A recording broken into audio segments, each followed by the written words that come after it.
The subject that I want to share with you today is this. The time of the church is over and gone. Okay, the time of the church is over. And not only is it over, it's gone. Yes, sir. Now, today's message will no doubt be disturbing to some people, especially ministers and church folk who are watching this DVD. But to others, it will be an oasis of relief. Because today's message is going to answer a question that many of us have had, even right here in the Afrikan Village. Many of us here have asked the question, why aren't we growing? What's up? What seems to be the problem? And I've had the same question. So many people have been going through the feelings of displacement. It's deep because a brother in my lodge, who I've known since 1998, but we've hardly ever talked because he's just not a talker, came to me on Thursday after I did my lecture in Columbia with tears in his eyes. And he said, "Doc, help me understand why I feel so empty in my church." He said, "What you said today, what I got from you today is what I go to church looking for. But in my church, I feel empty. I'm not getting anything." Feelings of displacement, feelings of disappointment, feelings of discouragement, feelings about hopelessness, especially about their church. Within the last several weeks, I've had discussions with people about why they don't feel anything anymore when they go to church. People go because they've been raised to go. People go because it's tradition. People go sit up in church because they think it's the right thing to do on Sunday. Well, it's deep, y'all, because I hear words like, "Dr. Hagins, I don't know. I love my church. And my pastor's a good man. But I need more. I need something else." There is a magazine called Ministry Today. I don't know how many of you know about that magazine. And if you have a smartphone, you can actually Google what I'm getting ready to tell you right now and see it for yourself. If you want to, Google Ministry Today and then attach to that the incredibly disturbing church trend for 2015. Now what I'm about to share with you is in this issue, this month's issue of Ministry Today. And here's what it says. And I'm not going to read the whole article, but I'm going to just give you certain quotes from it. It says, "The most committed people will attend worship service less frequently than ever in 2015. Did y'all hear what I just said? It also says in this article, people who attend church 4 times a month will only go 2 times a month. And it says people who attend church 2 times a month will only go 1 time a month in 2015. So look at somebody and say, "Y'all, it ain't just here at the Afrikan Village." We're talking about a trend that's taking place. The article goes on to answer why this decline in church attendance is taking place. And it gives as the primary reason, and this I'm quoting from the article, it says, people attend less when their spiritual priorities are less important. Now, when somebody finds it, tell me, y'all see what I'm saying? Because I like for you, that's why I gave y'all the reference. Just look it up so you can see for yourself. See, I ain't making this up. It says people will attend less because their spiritual priorities are less important. Now, mind you, these are Christians saying this. In other words, most pastors today are blaming the people for their lack of attendance, saying that folk just ain't spiritual no more. Most pastors are saying, well, folk just don't love the Lord no more. Folk don't want to be committed no more. And that's what a lot of preachers are saying. You follow what I'm saying? And then when you don't show up at church, a lot of preachers will call you on the phone and say, don't do God like that. You ain't doing that to God. They give several other reasons too. They say that another reason why church attendance in 2015 is going to decrease tremendously is because of increasing involvement with their children's activities, such as basketball games or volleyball games or soccer games on Sunday. Another reason they write in the article is because people have greater mobility now and the rise of virtual workplaces. So in other words, people's jobs are going to keep them on the move. They got to fly here, they got to fly there, they got to fly, so their jobs are going to keep them so busy. Now this is what the article is saying. And the third reason they say is because people are going to start going to church less because of access to church online. Yeah. Like y'all doing right now. Why drive to church when I can log on to Black Lib TV and hear the message from Dr. Hagins? Or from any of the other ministers. Why do I need to go out there when I can sit home with my rollers in my hair, right. Still in my night clothes and slippers with a cup of coffee and enjoy the service right here in the privacy of my own home?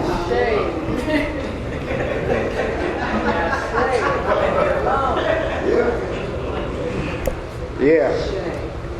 And believe me, some of y'all is watching right now live here in St. Louis. See, the whole purpose of this internet broadcast is to reach people who are not here in St. Louis. But we got folks sitting right up here a few blocks away watching us right now.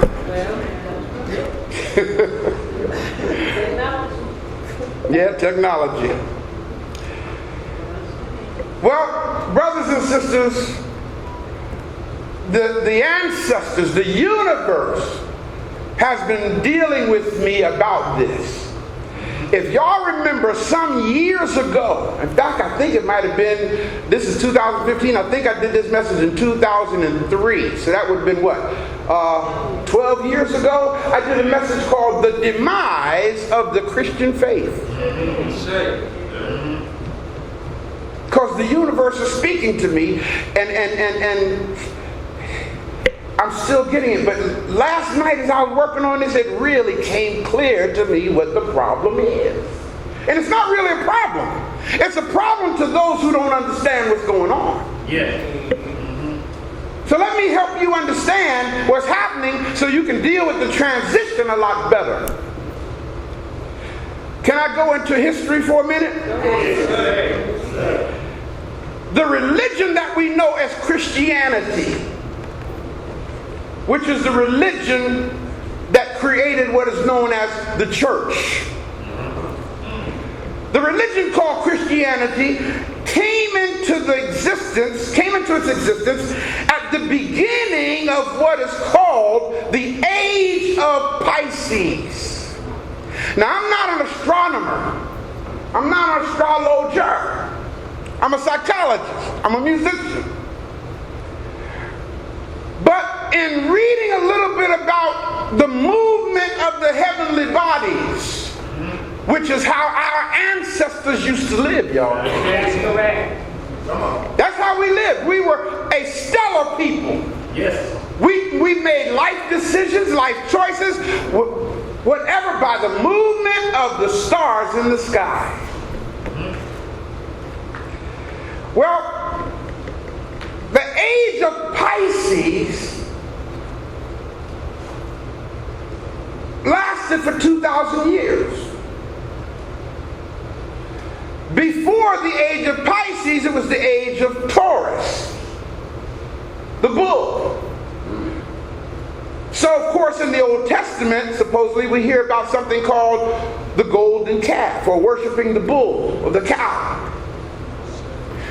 But around from 2000 BC to 0 AD is the age of Taurus. And from 0 AD to 2000 AD is the age of what is called Pisces. And guess, how many of y'all know anything at all about the zodiac? Okay. What is the symbol for the age of Pisces? The fish. What is the symbol of Jesus?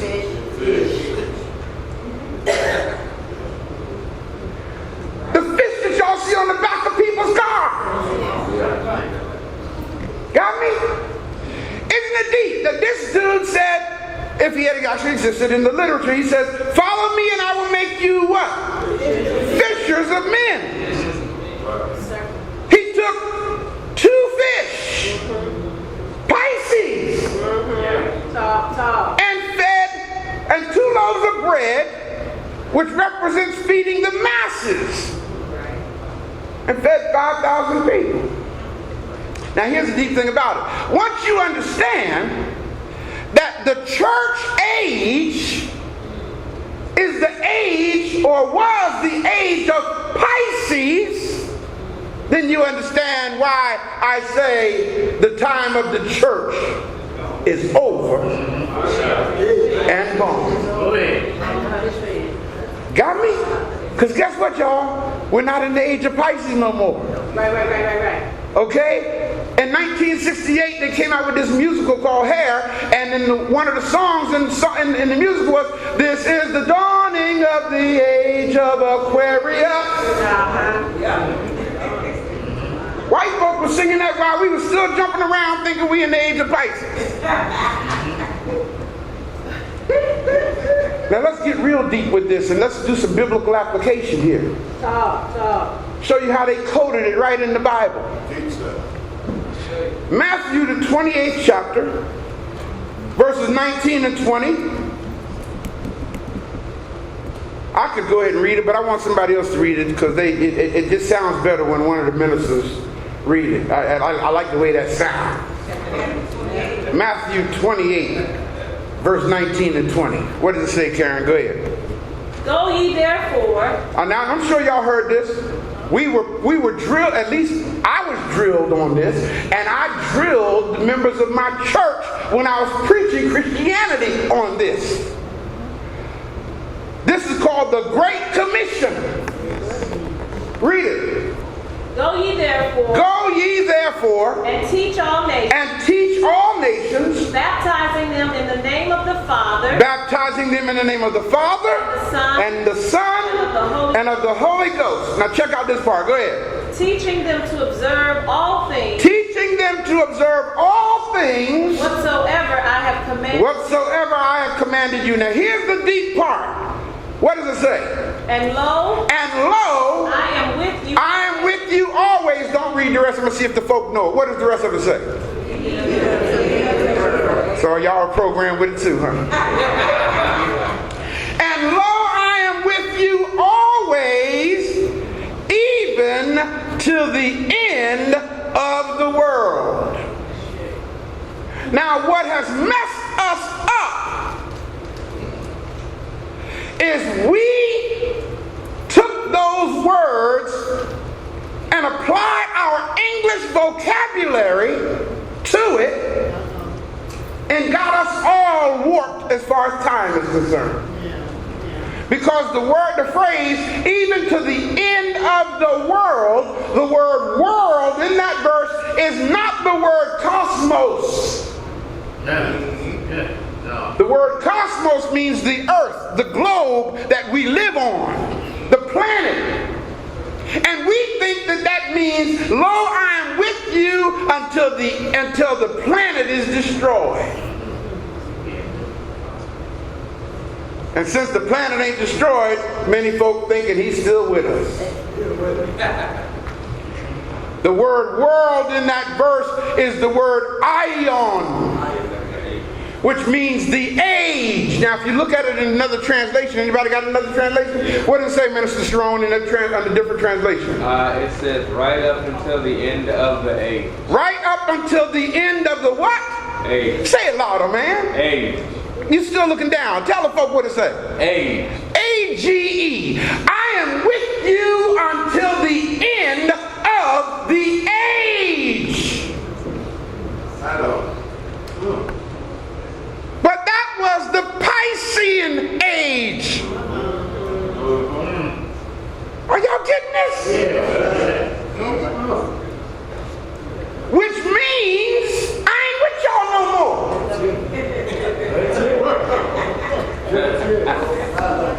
We're not in that age now. Are y'all, is this making sense, people? And you want to know why the churches are drying up? Because that entire spirit, that entire energy of church is gone. It's over. And the reason why a lot of people are feeling bad is because they're trying to hold on to something that don't even exist no more. Go ahead. Ha. Yeah, buddy. So now we are, let me tell you a little bit more about the age of Pisces that you might not have known. The age of Pisces, everybody repeat after me. The age of Pisces, was an age of deception. All of the stuff that went on in the age of Pisces was about deception, illusion, hidden stuff, being misled, confusion, fraudulent schemes, fantasy world, secrets, fake mysteries. Throughout the entire age of Pisces.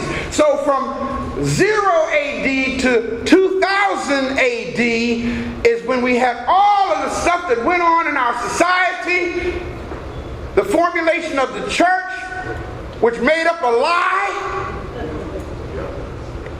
Come on. Got me? Went into our motherland, copied and stole our story, fabricated something that ain't even true, and taught it to us as real. Right. The entire age of Pisces was about deception. The world rulers, the wars that went on, under lies, deception. Look at all of the fraudulent things that went on in our economy. During the age of Pisces, the institution known as the home experienced a higher disintegration rate than any other time in history. Because it was an age of deception. It was an age of being misled. All of the false prophecies that came to pass. Every doggone year, or every doggone few years, another claim that the end of the world is coming. People gave up investments because the end of the world is coming. It was an age of deception. Had you thinking stuff that was big, had you thinking things was going to happen that never happened. Had you looking for somebody to come back in the clouds for 2,000 years.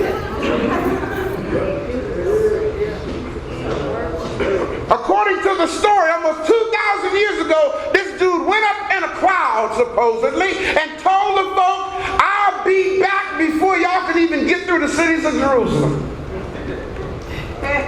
That's what he told his disciples. Before y'all even have a chance, don't take my word for it, read the 10th chapter of Matthew. You'll see it right there. He told them, as you go, preach, saying the kingdom of heaven is at hand, and don't go to nobody but the lost sheep of the house of Israel, because I ain't going to be gone long. I'll be right back.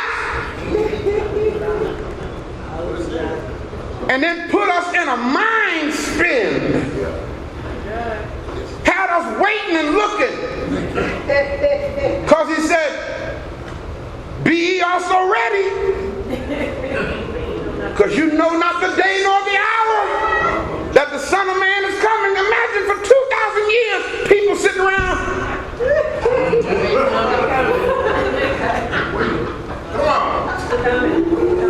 Parents telling their children, he's on his way back. For 2,000 years. Are y'all getting this? Yes, sir. Go ahead. The entire age of Pisces was an age of deception and people being misled and bamboozled. So there is no doubt in my mind that there is a major decline in church attendance everywhere. Right. It's in the news every week. Yes. Everywhere this is happening. And you know why it's a decline? Because people are looking for what doesn't exist anymore. Right.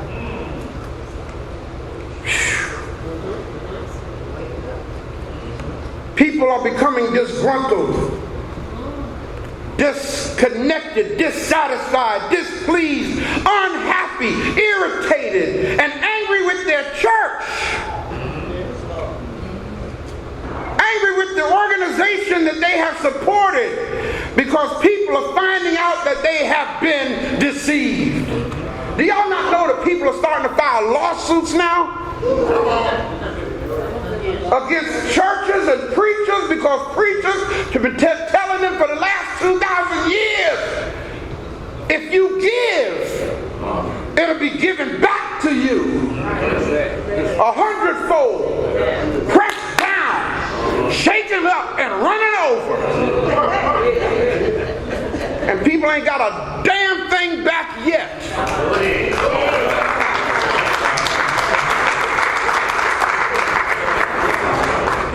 Y'all understand what I'm saying here? Yes, sir. People are finding out that the hope that they were given is a false hope. Now, what you have to understand is this: the pastor is legally considered a professional, even if he's ignorant. Legally, he's considered a professional. So if the preacher says if you give $100, God's going to give it back to you 10 times over, and you don't get it back 10 times over, you have grounds to sue him. You didn't know that. If the preacher says to you, all you got to do is have faith in God if you want to be healed. Have faith in God to put your marriage together. See, he's a professional, or she's a professional, and we can't say stuff like that. That's why church insurance companies have what's called malpractice insurance for preachers. I told Minister Stewart the other day, I said, don't worry about getting that insurance for me, because I don't lie like that. You follow what I'm saying? I'm not going to tell you if you do this, God is going to do this for you. I'm not going to tell you that. Right. Now, you might hear me say something like, I'm a witness that God will not forsake you. You may hear me say something like that. But I ain't going to promise you you're going to get a new house because you give $1,000. I ain't going to do that. No, I don't, You see, nothing is more devastating to a person than to find out that they've been misled. Nothing is more devastating to a person to find out they've been lied to and deceived and manipulated by the person they trusted. Thank you. Right. Am I making sense here, y'all? Yes. You see, this is about people who have given their lives, given their substance to something that they are finding out does not stand up to the test of scrutiny, analysis, challenge, or undeniable evidence. Y'all all right? Yes, sir. Can I continue? Yes, sir. You see, in the past, let me show you the history here. in the past, the masses were kept in the dark about what they were made to believe. That was the Piscean methodology. In fact, it wasn't until the late 16th century when the Bible was finally made available to the people. People didn't have the Bible in the 12th century, 13th century, 9th century, 8th century. No, didn't exist. So everything that people were taught during that Piscean period of time came from the mind and the mouth of the preacher or the Roman Catholic priest. And then they did it in Latin. So folks in there, I don't know what the hell he's talking about. But since he's the man of God, I'm going to sit here and support. And then they were told that if they didn't give their money, that their sins wouldn't be forgiven.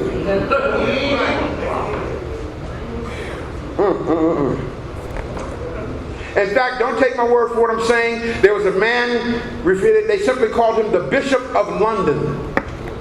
Make note of it. You can Google it while you're listening to me. The Bishop of London ordered all copies of the Bible to be confiscated. And that was in 1528. The Roman Catholic Church actually ordered this, and if you were found with a copy of the Bible, you were put to death. Right. You know why? Because they did not want you to see that you were being bamboozled.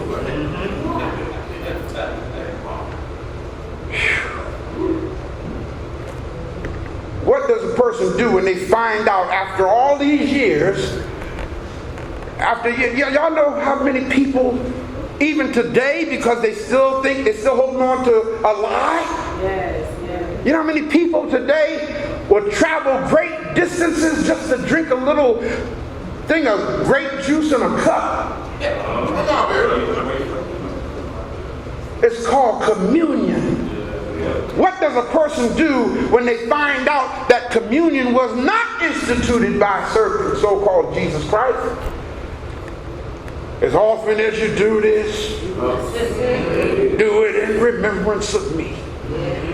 This is my, and and that night he took the bread and brake it and said, this is my body which was broken for you. Then he took the cup and drank it and said, this is my blood which will be shed for you. And the mind game. Yes, sir. Yes, sir. And then he went, and the Bible actually builds a self-defense mechanism in it, because it says, if you do not partake of the Lord's body and drink his blood, you have no part in him. So people won't miss communion. Are y'all getting this? Yes, sir. I remember when I stopped communion here, when I finally made it plain that it wasn't instituted by Jesus, it wasn't nothing but symbolic cannibalism. All right. Okay, because communion really originated with a European pharaoh called Ptolemy V, king of Egypt. And it was a ritual of his coronation where they ate flesh and drank blood. And the Roman Catholic Church kept that practice going on, calling it the Mass. Had nothing to do with the so-called Jesus Christ. But that was the Piscean Age. It was the age of deception. That's right. Is this making sense, y'all? Yes, sir. So what does a person do when they come to realize that this guy called Barabbas? All right now. You remember that? Oh, yes, When this guy called Barabbas and Jesus is actually the same person. That's right. Come on. What do you do? Teach. Please, God. Well, we have to free somebody.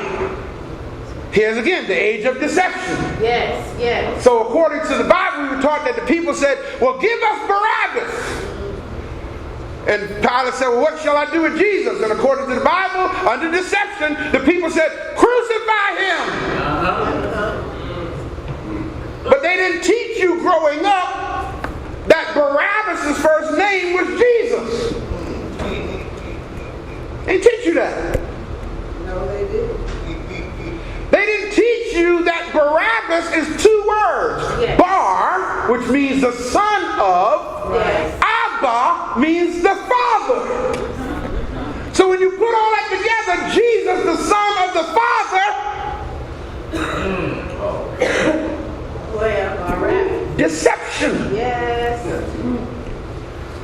What does a person do when they come to realize that the so-called first man on the planet, who we've all been taught to call Adam, never existed?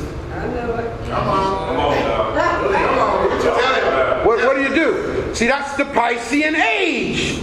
We're going to make up this story about this man that God supposedly created from the dust of the ground and called him Adam. And then we're going to further create the story to say that God looked at him and said, you know what? You by yourself. And that ain't good. So I'm going to make somebody keep you company. Deception. And according to the Bible, God put the man to sleep. And while he was asleep, he took one of his ribs and made a woman. And when Adam woke up, he saw Eve and said, whoa, man.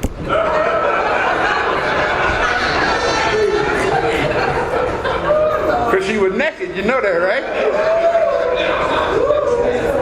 Deception. The deception is so deep that a lot of theologians actually teach that men got one rib less than the women had.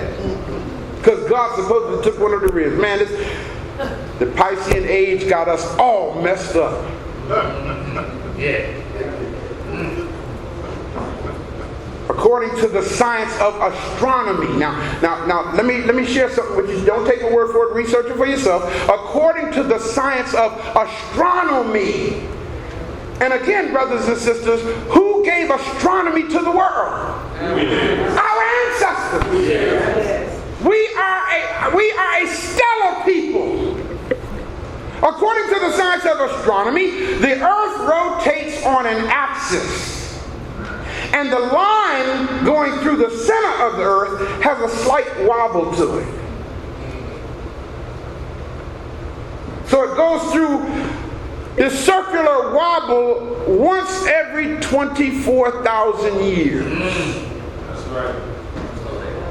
So what astronomers have done is they've taken that 24,000 period and divided it into 12, which we have today known as the 12 signs of the zodiac.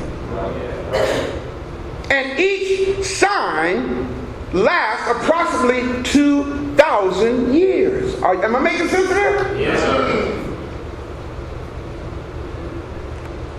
So for the next 2,000 years, we're going to be in the Aquarian Age because it just started.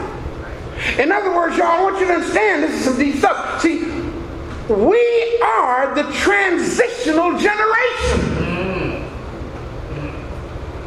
Because we're still coming out of Pisces as far as people's expectations, people's upbringing, the way we are made to think. We still have that contamination in our minds. Now, our great-great-grandchildren won't have the problem we have. Right. You follow what I'm saying? Because when they'll be born, they'll be well into the age of Aquarius. Our children are deeper into the age of Aquarius than we are. And then you're going to see why in a minute. So look at somebody and say, so we're in for a lot of change. Why is this important to understand? This change to the Aquarian Age is important because it changes the astrological conditions of the entire planet. Every person on earth, every entity, every being on earth is going to be changed and influenced by this thing. And I think, Minister Stewart, somebody I've shared this with might bear witness. I've been saying, I said, things are changing, y'all. Things are changing. I'm seeing stuff that just ain't supposed to happen.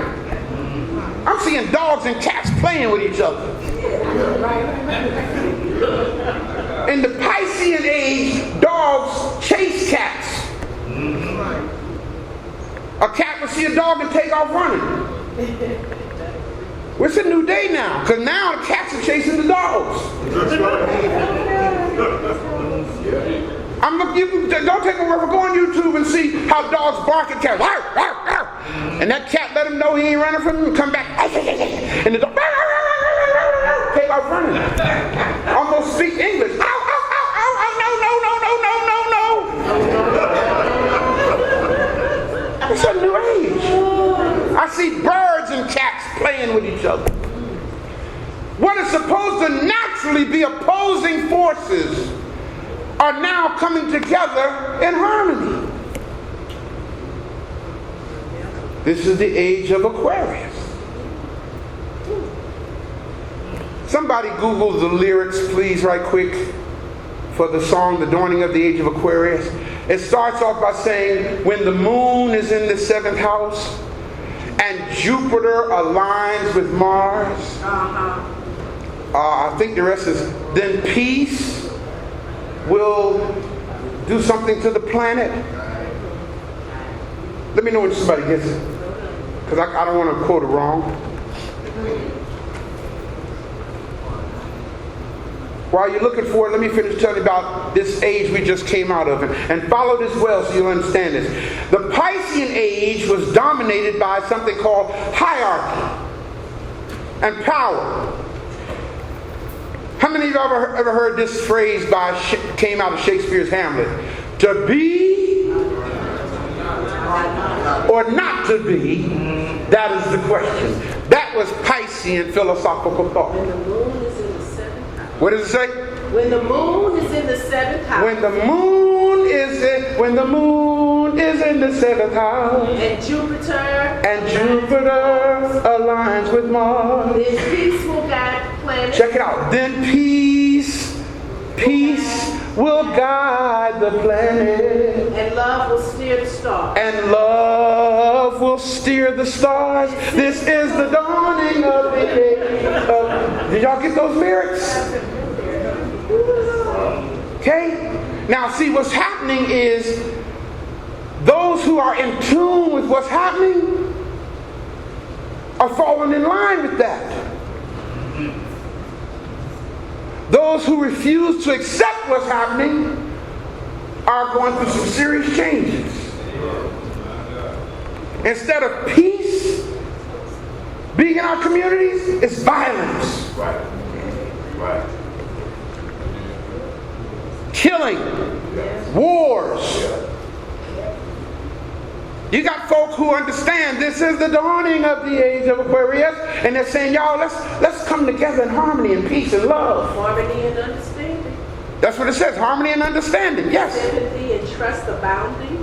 Yes. You see, that is the Aquarian philosophical thought. But you got some of us who are still Piscean. Still walking around talking about love your enemies when you know good well you don't love them. You're only saying it because you were taught that theologically. Woo, man. So, in the Piscean age, the theme was to be or not to be, that is the question. So in order to make a successful and happy life under Piscean philosophical thought or under the church influence, you needed to belong to something. You needed to be a member of something. Am I making sense? Oh, yeah. So the theme for Piscean thinking is I believe. And then you really had no choice because you had no evidence. The teachers, the leaders of that time period did not give you what you needed to have so that you could know. The whole thing was just believe, just believe, just believe, just believe, just believe. And you believed a lie. But you was happy because you believed it. They told you that if you just believe.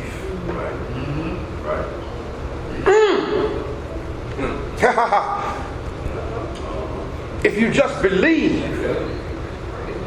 They used to sing a song in church. Only believe. Yeah.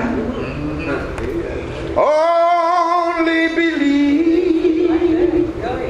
All things are possible. Some of y'all are feeling the... I'm singing this, some of y'all saying, all things are possible if you only believe. Yes. Y'all getting this? Look at somebody next to you and say, the believing age is over. This ain't about believing no more, people. See, in Piscean philosophical thought, the phrase was, I believe. I'm a believer. We used to sing it here. Yes, I'm a believer. Yeah. Yeah. In the age of Aquarius, it's about I know. People email me all the time to listen to Black Liberation Radio, and they say, well, Dr. Hagins, do you believe? And I write them back. It ain't got nothing to do with belief. Either I know or I don't know. That's right. To believe a thing means you don't know a thing. That's right. That's right. That's right. So the keys to life during the church age were hidden and secret in the halls of power and in the churches and to the ecclesiastical order. You see, in the church or Piscean age, you didn't need knowledge. Let me show you how deep this programming is. Remember I told you about the age of deception? Let me show you how deep this programming is. Do you not know that the Bible says that after Jesus was resurrected, he came into the upper room where the disciples were gathered. And there was a disciple called Doubting Thomas. Oh, yeah. Follow this deception. And Thomas said, I ain't going to believe it's him. I don't believe it. See, Thomas was on his way to Aquarius. See, Thomas said, I don't believe it. I ain't going to believe it. Then he said, I'm not going to believe it until I put my finger in the nail holes of his hand and in the spear hole in his side. And then according to the story, Jesus said, well, come hither, Thomas, and put your finger in the holes in my hand. And when Thomas put his finger in the holes of his hand, then the Bible says he fell on his knees and said, my Lord and my God, I believe. Now notice the psychology here. Then the Bible goes on to say that Jesus said to Thomas, you believe because you have seen. Right. The psychology, notice what he's going to say. He said, but blessed are those who believe and have not seen. Y'all get this? In other words, he's saying that people who don't have evidence are more blessed than those who are blindly believing. Wow.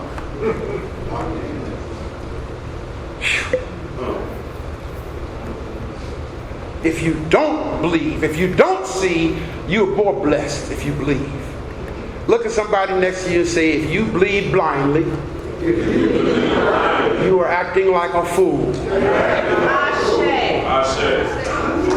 Blind faith is not, that don't work in the age of Aquarius, y'all.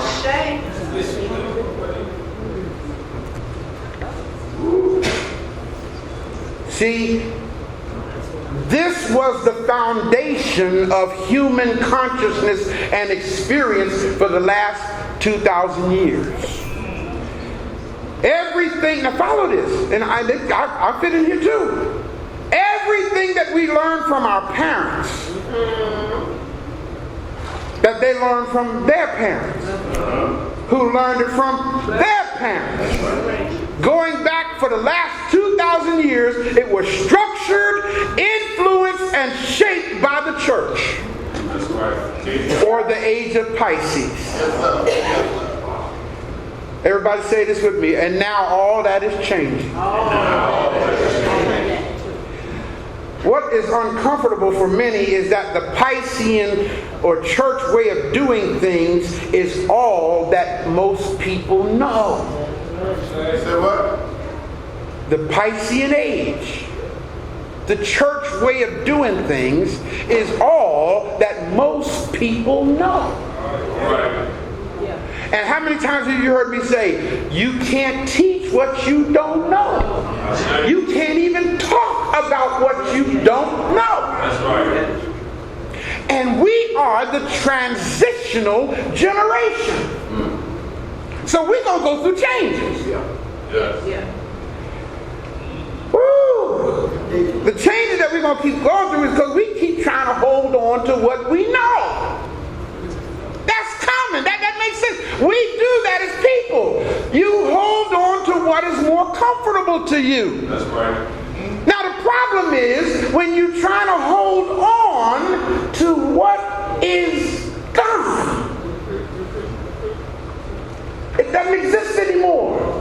It's over. Show you how deep this goes. And y'all, again, all this is coded right in the Bible. Jesus told his disciples, go up the road. Go up the road. You will find a man carrying a pitcher of water. Yeah. Follow him into his house. Don't believe me? Look at Luke 22 and 10. That's where it is. Luke 22 and 10. Jesus said to his disciples, y'all listen, I'm getting ready to, my time is about up here. They're getting ready to kill me. I'm getting ready to go off the scene.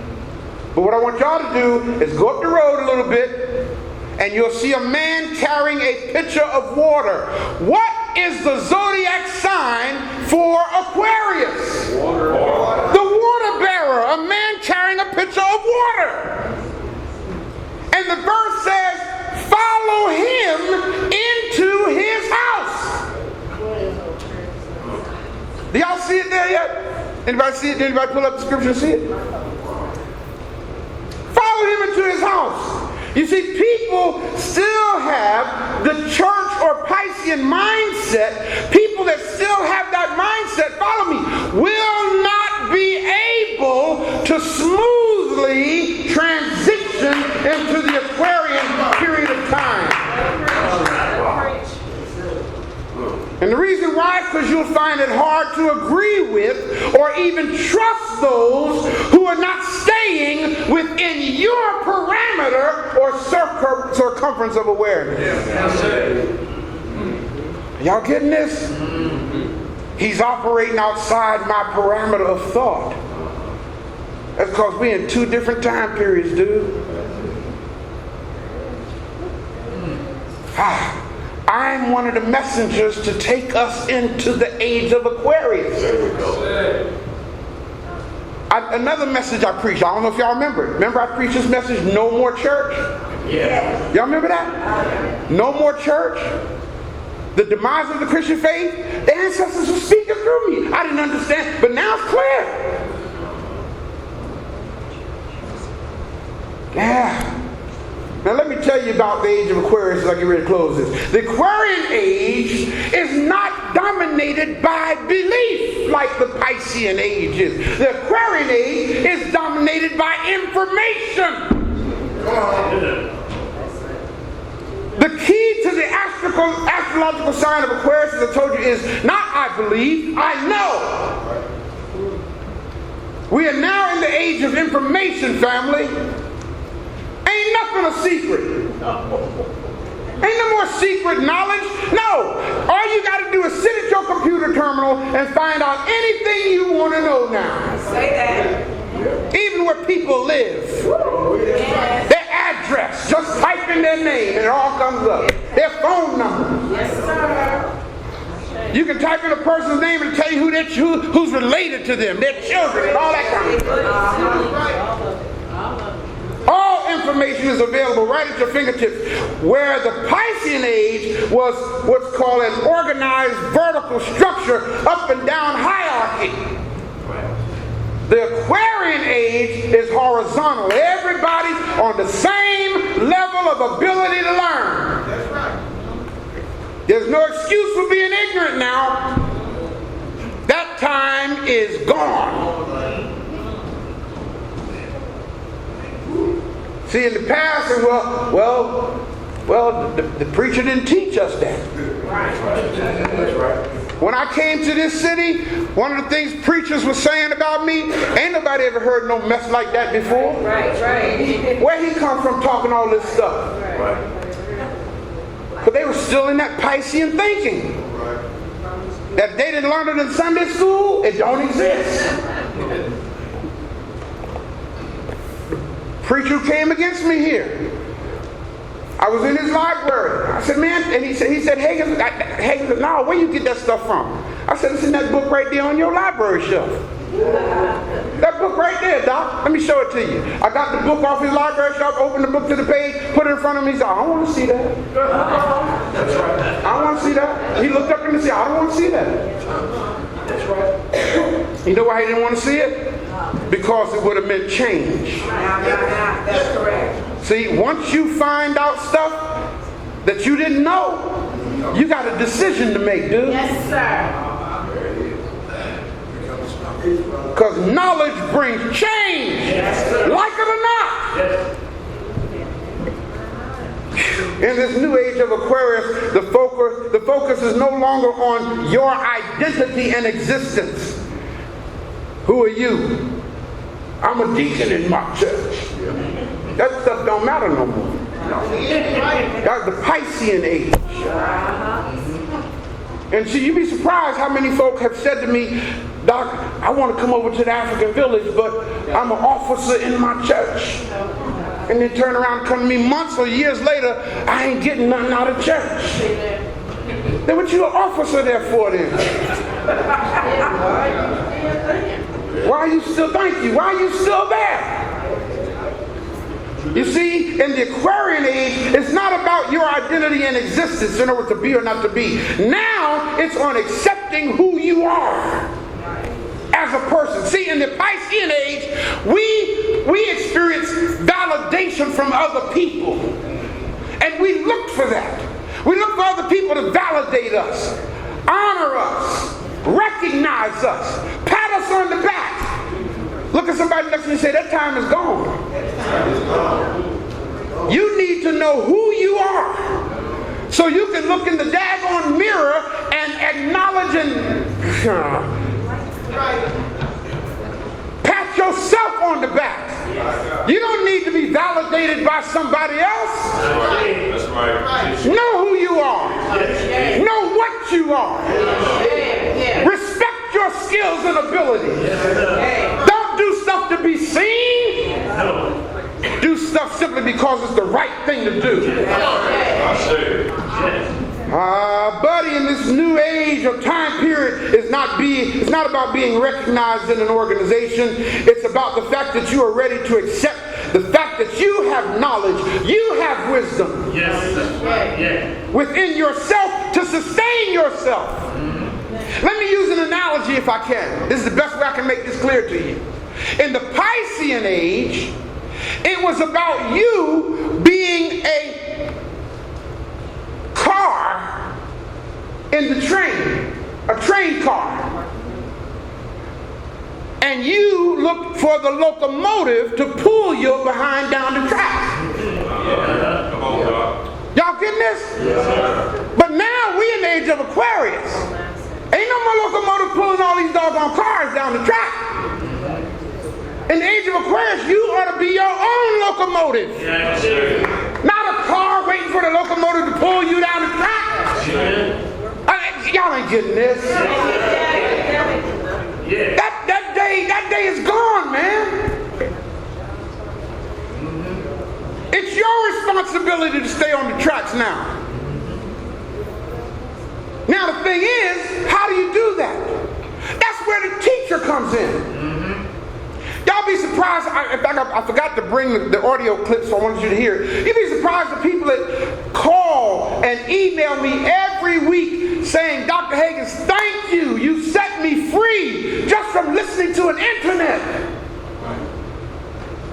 You helped me get my life together. You saved my life. Man, thank you. In other words, they are becoming their own locomotive. They're not looking for people to lead them somewhere. That's Piscean thinking. When you understand that you are the transitional generation, it's easier to comprehend what's happening in the world over the last 50 years. It didn't just start. My mom used to call me every Monday morning, and she used to say, Raymond, I don't understand these folk no more. Church ain't like it used to be.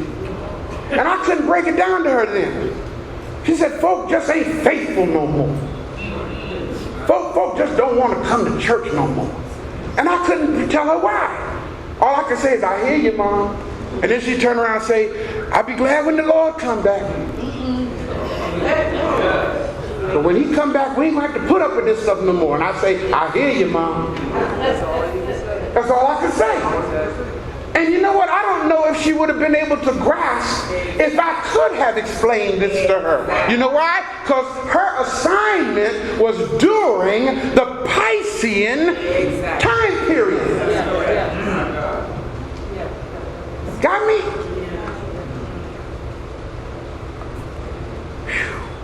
Here we are now.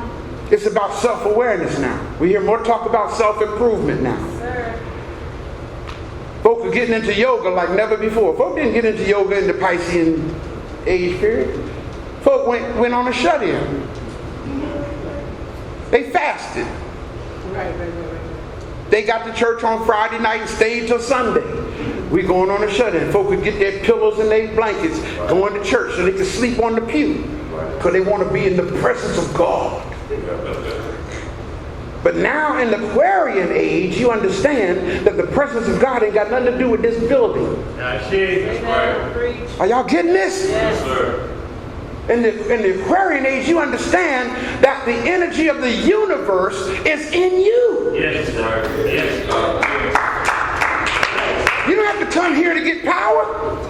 It's deep, man. I'm thinking back on things I used to say when I first came here, and I couldn't understand what was coming out of my mouth. I remember one Sunday, I said, y'all wait until Sunday to come up here and get on your knees and get power. And folk got offended when I said that, but I was trying to let them know that day is gone. Why do you have to see Baptist churches are good for that? Folk do hellish things all week long and run to the altar on Sunday. And get up crying. And then they start singing, take your burden to the Lord and leave it there. Because you done left all your mess at the altar. Like that. Come on, people. Look at somebody and say, that day is gone. That day is gone, man. You ought to carry your altar with you. Right in here. And when you do something that transgresses ma'at, get it straight. Right then, right there on the spot before you go another further. Buddy. This shift, as Bishop Carlton Pearson calls it, is bringing out the best in some of us, and guess what, y'all? It's bringing out the worst in some people too.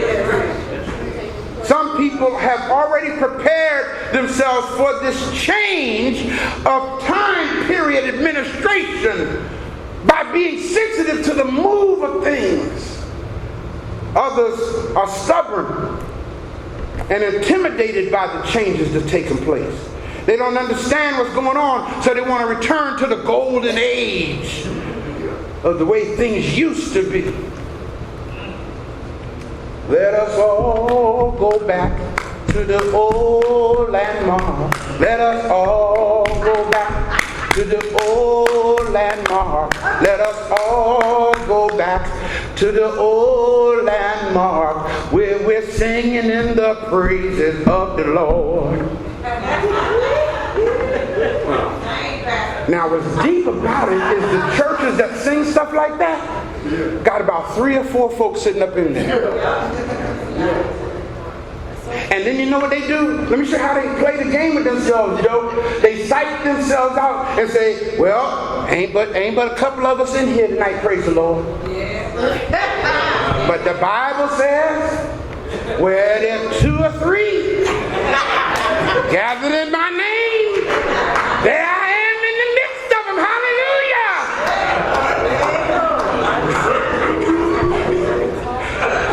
And so we bamboozle our own self, man. Oh my God. Everybody repeat after me. Memorize this down. Transformation is never a painless process. That's where we are, people. I understand it now. We're in a phase of transforming here. We're transitioning. We're transforming from the Piscean way of doing things to the Aquarian way of doing things. And you got to let that old way go.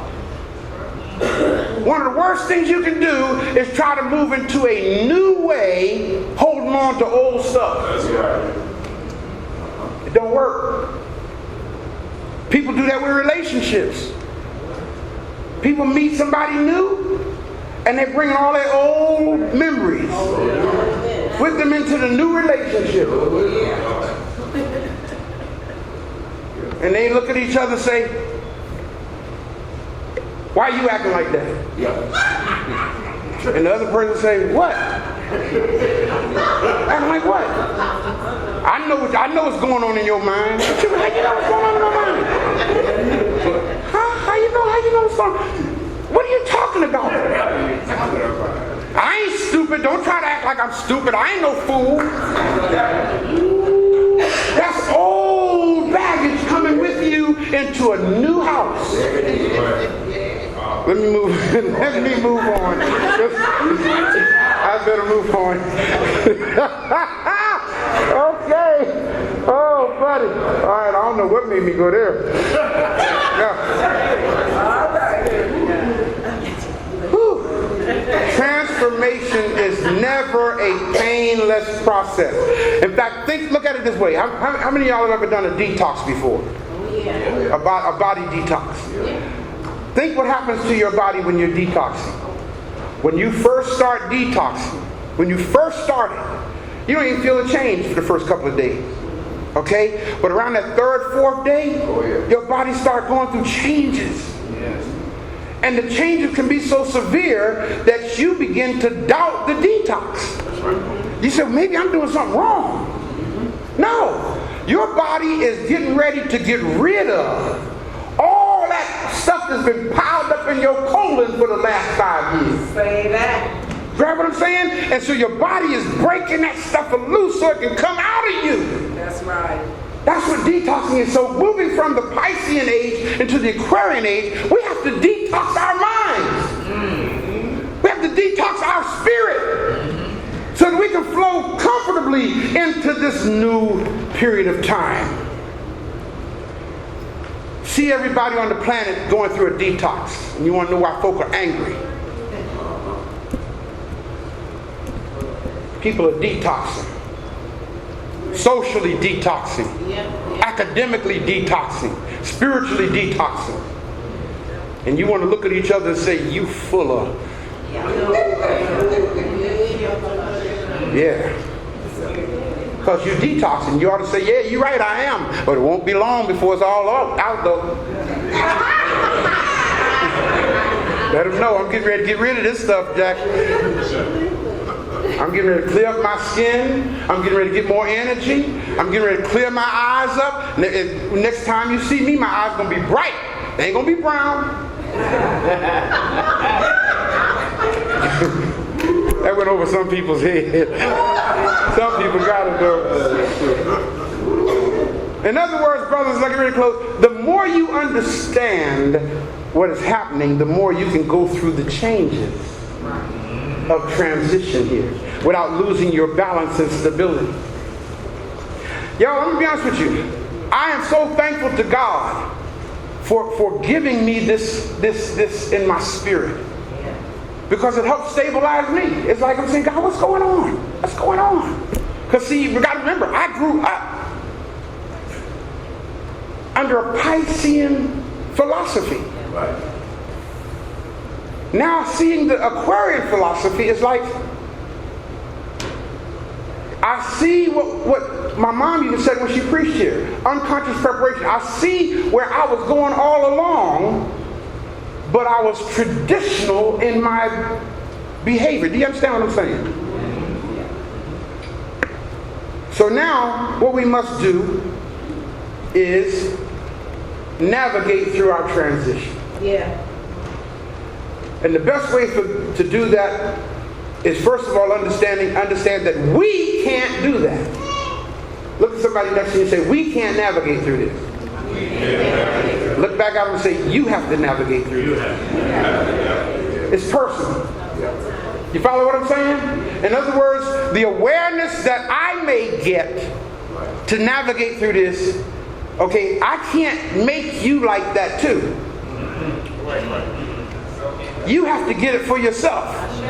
Now that's one of the things the old folk used to say. You got to know God for yourself. Can't count on what I got. So write this down. I must have a daily spiritual practice. I must have a daily spiritual practice. Now I can't tell you what that practice should be, because that would be to create another religion. You got what I'm saying? You have to decide what your daily spiritual practice is. Your daily spiritual practice might be getting up early in the morning and going for a walk at sunrise. Just so that you can see the glory of nature. The glory of God through nature. And just getting that fresh air early in the morning. That may be your daily spiritual practice. Your daily spiritual practice may be drinking 16 ounces of warm water first thing in the morning when you wake up. I can't tell you, your daily spiritual practice may be getting up and just go sitting on the floor in a corner and breathe and just be still and meditate. I can't tell you what to do, but I can tell you this: do something. The second thing is, don't give in to fear. Don't give in to despair. Don't give in to discouragement. Don't give in to anger.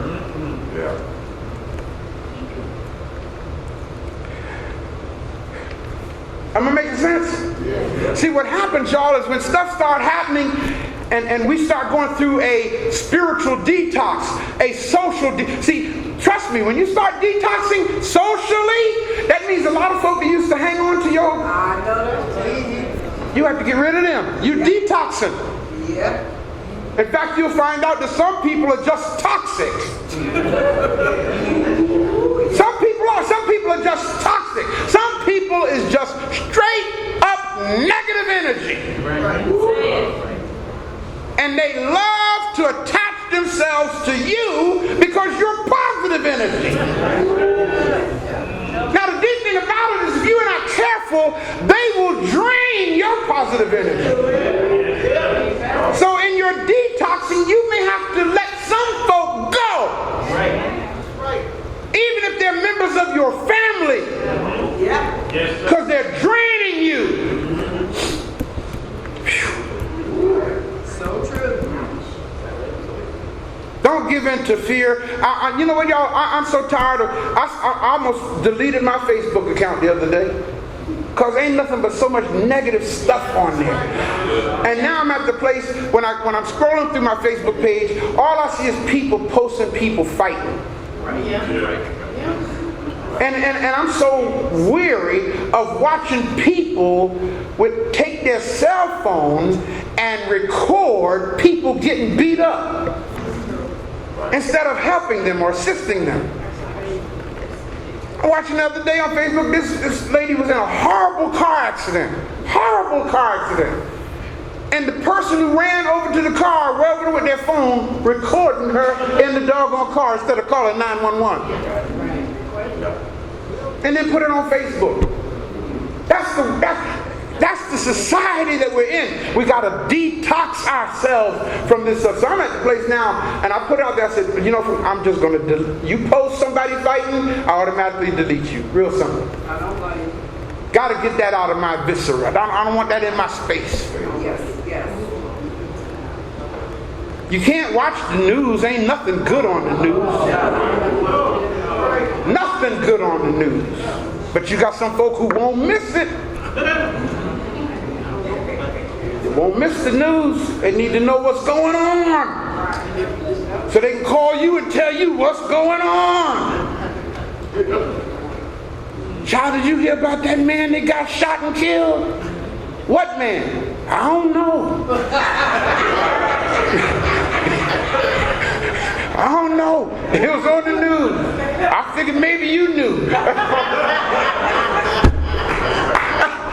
That's the kind of stuff we do, man. Oh, God. The third thing is, don't be a victim. Everybody repeat after me. I have the power to change my life. I'm not going to give that power away to anyone by blaming them or resenting them. See, that's what we want to do. We want to blame others for stuff that ain't right in our life. I wouldn't be going through this if you called me.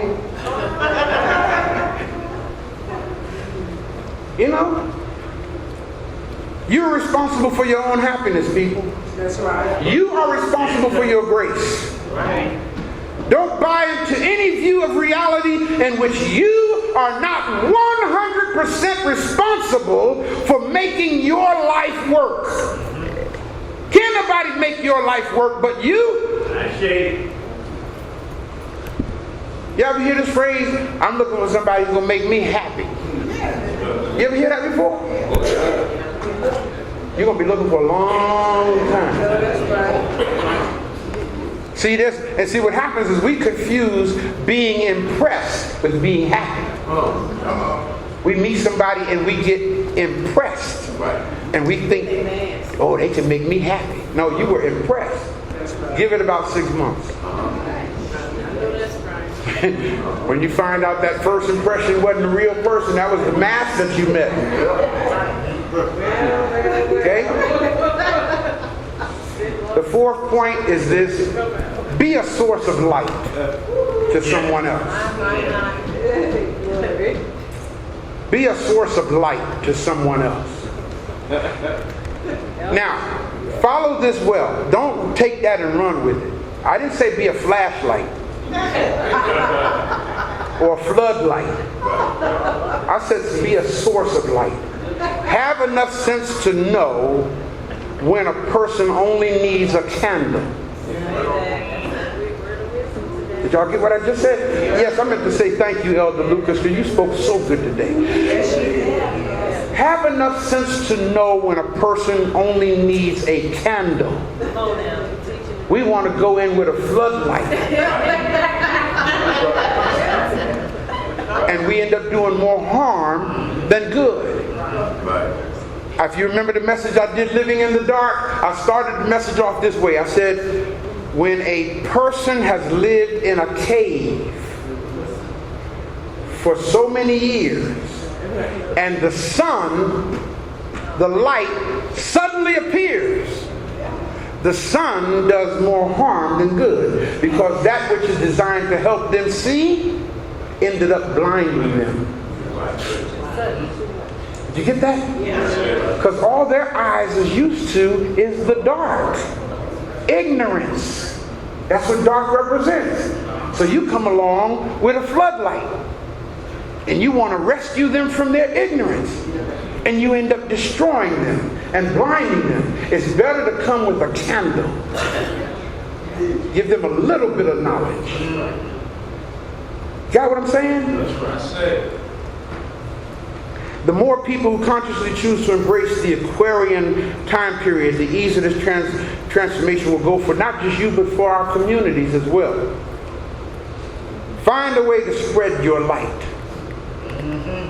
It's deep because after lecturing the brothers in the Grand Lodge, Grand Session this week, I said, y'all, I have a new meaning. I have a new understanding now of that song, This Little Light of Mine, I'm gonna let it shine, this little light of mine. I'm not trying to go in with a floodlight, just a little bit. And I told the brothers that. I said, man, I can share some stuff in here with y'all now that messed y'all completely up. Messed you up. You won't even want to be a Mason no more. Find out you've been carrying out some practices that don't even come from Africa. I said, but I'm not here to do that to you. I'm here to just drop just a little bit of light on you. All right now. And see, as a result of dropping that little bit of light, they asked me to come back and be the speaker again next week. Yeah. In fact, if Brother Troy was here, he'd tell you one of the brothers that came to me is an old man here in Masonry. And he's from the old school, and he let everybody know. As you say, everybody know. He let everybody know. This is the way it is, and it ain't changing. And that brother, that elder, came to me after the lecture on Thursday, and he said, Dr. Ray, you opened my eyes today. And I just dropped a little bit. I knew he could handle. Exactly. You follow what I'm saying? Exactly. So brothers and sisters, we are at a critical, sensitive point in history. The deception has passed away. The truth has risen. And some people are about to lose their minds. That's right. Some will say that the Bible said this was going to happen. The Bible said folk were going to come along with a strange gospel. They're going to say that's what the Bible said. This is the great apostasy. Yeah, I'll be the first to tell you. I am an apostate. I don't mind telling you that. See, years ago when I was preaching the program, I thought apostasy was a horrible thing. An apostate is one who turns away from what they used to think. I'm an apostate. Unapologetically. I proudly say I am an apostate. Right. I turned away from the lies I was taught. Say. And I want you to be apostates. Turn away from the program that kept you under mind control and believing something was going to happen that would never happen. Just like me, the eyes of our people. And it's really happening among our young people. Oh, yes. Our young people going off to school, going to black studies, taking black study courses, and finding out that we existed before slavery. And they coming back to their pastor, asking them about Pharaoh Khufu and Khafre and Menkaure. They're coming back to their pastor saying, Pastor, tell me about Imhotep. Yes. Pastors are looking at him saying, you don't need to know all that. Don't get an inquiring spirit now. Wandering spirit ain't good for you. When people start talking to you like that, leave. Exactly. Don't even deal with it, because his ego won't let him tell you, I don't know who Imhotep is. His ego won't let him tell you that. Because see, he's the pastor. He's the man of God. Got a cross this big, he's supposed to know everything.